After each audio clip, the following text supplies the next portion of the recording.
Eram 4 apenas. Um velho, 2 homens feitos e uma criança na frente, das quais rugiam raivosamente 5.000 soldados. Fechemos este livro. Foi um crime. É preciso denunciá-lo. Isso está escrito numa das maiores obras da literatura brasileira. Você se lembra qual?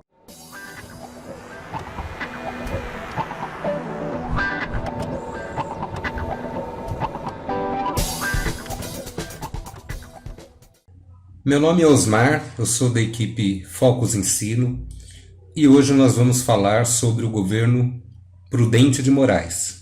Eu não sei se nós vamos conseguir abordar tudo num vídeo ou vamos ter que fazer 2 ou um mais extenso, porque são muitas situações e tem muita coisa que precisa ser muito mais detalhada do que foi aí no currículo escolar, porque são questões que caem muito no Enem. Então vamos lá.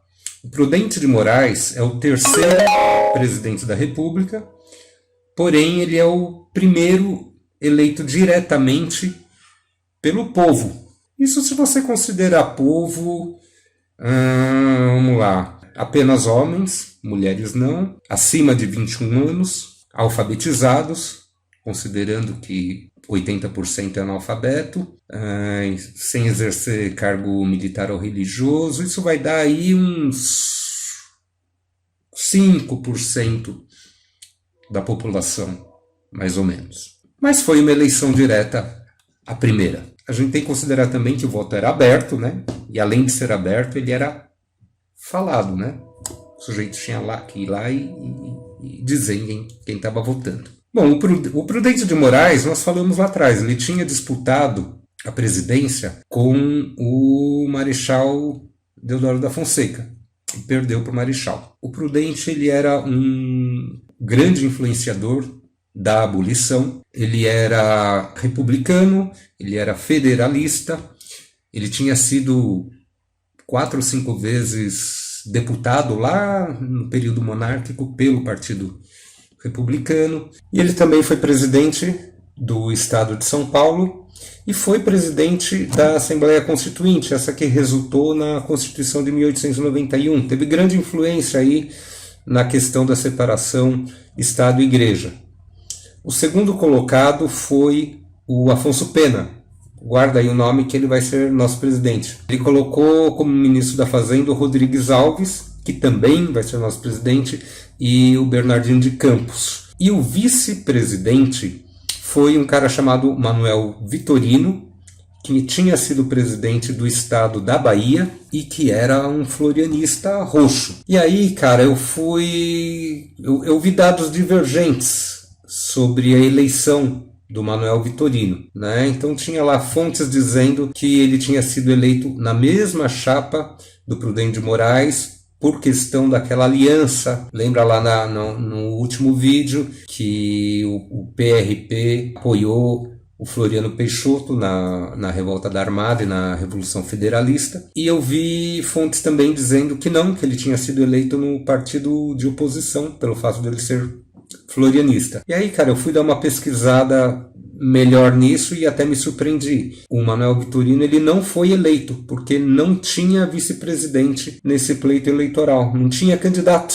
a vice-presidente. E quando acontece isso, previa essa Constituição que o presidente do Senado acumularia a função de vice-presidente da República, e é assim que aconteceu. O Manuel Vitorino era o presidente do Senado na época e acabou virando aí por tabela o nosso vice-presidente. Ele vai ter um peso aí que a gente vai ver na frente. O que acontece? Nós falamos aí da aliança, que é uma aliança estranha até, né? O Partido Republicano Paulista, que era federalista, acaba apoiando financeiramente o Marechal Floriano Peixoto a fazer um combate contra federalistas do Rio Grande do Sul.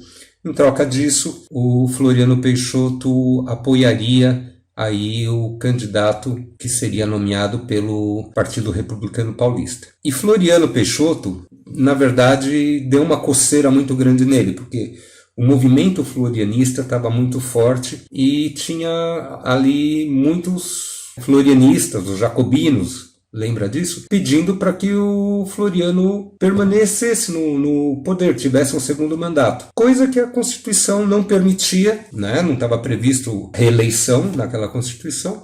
Mas isso também era fichinha para o Floriano, né? Porque ele já tinha aplicado um golpe no mandato do Deodoro, que ele não poderia permanecer e permaneceu. Então, brigar por um novo mandato, ele conseguiria, talvez. Mas ele cumpriu aí a promessa dele e permitiu que houvesse essa passagem aí para que o Prudente de Moraes fosse eleito. Mas ficou nisso, viu? Porque depois da eleição, o Prudente de Moraes ele era de Piracicaba e na posse dele ele foi de trem para o Rio de Janeiro e, cara, não foi ninguém recepcionar o Prudente de Moraes. Ele teve que se virar para ir tomar a posse. E quando ele foi na cerimônia da posse, você sabe, normalmente o ex-presidente passa ali a faixa presidencial para o outro, aquela coisa toda. O Floriano simplesmente não foi.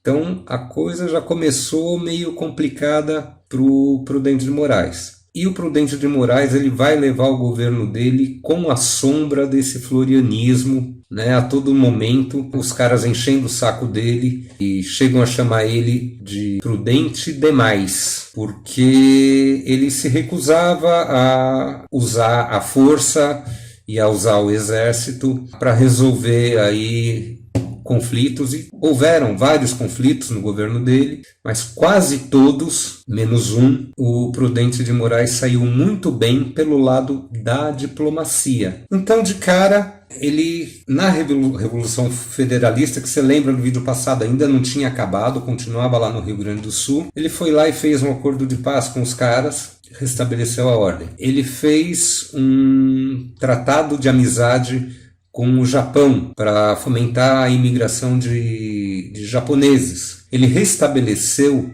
a relação diplomática com Portugal, que o Floriano Peixoto tinha rompido. Teve duas questões aí, uma que a França invadiu o Amapá e teve uma outra da Inglaterra com a Ilha de Trindade, em que ele resolveu também não no conflito, mas na diplomacia. Então ele estava se tornando ali um grande estadista, na verdade. E outra coisa que ele fez que foi interessante é que ele foi aí aos poucos desfenestrando os militares do poder, porque o poder estava totalmente, ou quase que totalmente, militarizado lá com os governos do Deodoro e do Floriano. Tinha muita gente lá de segundo escalão, de terceiro escalão, e ele foi, durante o seu mandato, bem devagar, né, não de uma vez, mas ele foi tirando esse pessoal e colocando civis, né? Então ele teve uma importância muito grande nesse sentido, porque a gente vai ver que daqui para frente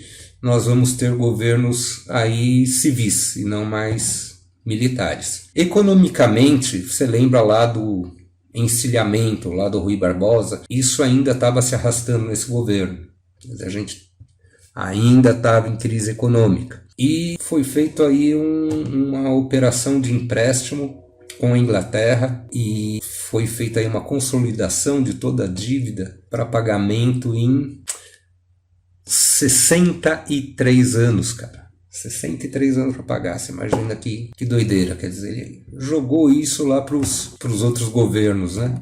Aí o Prudente de Moraes se afasta em 1896, eu acho, porque ele estava com problemas de saúde, né? Não estava legal, ele teve que se afastar, e quem assume é o vice-presidente, o Manuel Vitorino, lembra? Militar, florianista, e ele chegou, inclusive, a fazer uma proposta para o Prudente de Moraes. Prudente de Moraes, você está doente, fica em casa. Deixa que eu termino aqui o teu mandato. Pode deixar que eu tomo conta aqui da bagaça. E o Prudente de Moraes, em seguida, foi lá tomar o lugar dele, né? Porque senão ele ia perder. Mesmo não estando muito bem de saúde, acho que ele ficou 4 ou 5 meses afastados e daí foi retomar o lugar dele. Se nós percebemos desde Marechal Deodoro até os anos 30, a gente vai notar aí um revezamento de figuras carimbadas aí, que são aqueles republicanos históricos, que estavam lá desde 1870, né? Com manifestações republicanas. Então esses caras eles vão ali transcorrer entre a presidência da República, ou a vice-presidência, ou algum ministério, ou a própria presidência de Estado, ou de São Paulo, ou de Minas. Mas nós precisamos falar aqui de dois outros republicanos que tiveram uma importância grande nesse governo do Prudente de Moraes. Um é o Júlio de Mesquita, né, que ele fez carreira política, era um grande republicano também, foi deputado, senador, e ele escrevia para um jornal que chamava A Província de São Paulo. E tempos depois ele assumiu a direção.